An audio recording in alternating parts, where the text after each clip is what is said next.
Mən günahkar değilim. Mən xain oldum.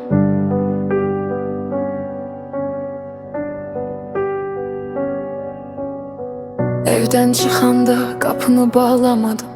Qanımdan, köklərimdən, adlarımdan çıxdım. Ana gecə mənim üçün dua edirdi, amma mən onun dualarını yad zənglərlə dəyişirdim.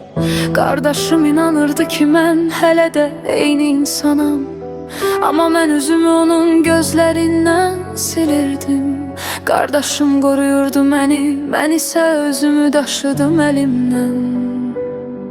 Bilirəm, hər addımım ağrı gətirirdi. Bilirəm, hər hərəkətimin qiyməti var idi. Amma keçici xoşbəxtlik ən yaxınlarımdan daha vacib oldu. Mən ananı xain etdim, onun inamını və ağ saçlarını. Mən bacımı xain etdim, onun qorxusunu və susqunluğunu. Mən qardaşımı xain etdim, onun etibarını və şərəfini. Amma ən dəhşətlisi,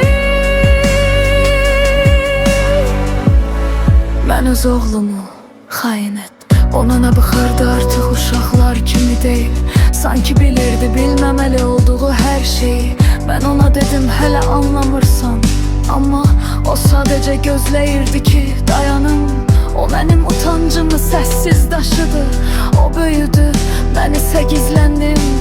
Hər dəfə özümü aldadaraq qısa müddətlikdir hər şeyi düzəldəcəm, amma sonda o mənim xəyanətimin daşıyıcısı oldu. Mən gecələr üçün rahatlığı seçirdim, amma illəri itirirdim. Düşünürdüm özümü satıram, amma əslində onu satırdım. Mən ananı xain etdim, məni dünyaya gətirən insanı.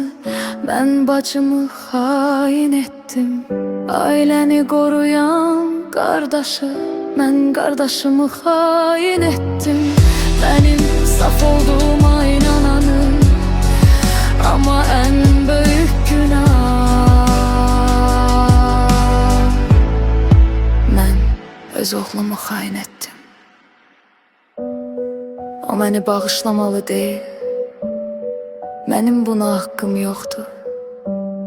Sadəcə qəbul edirəm ki, mən onun ağrısının mənbəyiyəm. Əgər o gedərsə bu həqiqət olacaq, əgər dönməzsə bu ədalət olacaq. Mən geri dönməsini istəmirəm, sadəcə yalan danışmaq istəmirəm. Mənim ilmə zərər verdim, onlara xəyanət etdim. Bütün günahlar mənimdir və əgər səssizlik qalarsa, mən buna həqiqətən layiqəm. Mən ananı, bacını, qardaşı xain etdim, amma ən dəhşətli günah öz oğlumu xain etmək oldu. Mən hər şeyi keçici xoşbəxtliyə satdım, amma ömürlü cəza ödəyirəm.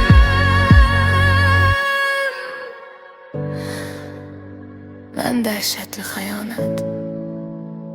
Oğul səssizdir və artıq məni gözləmir.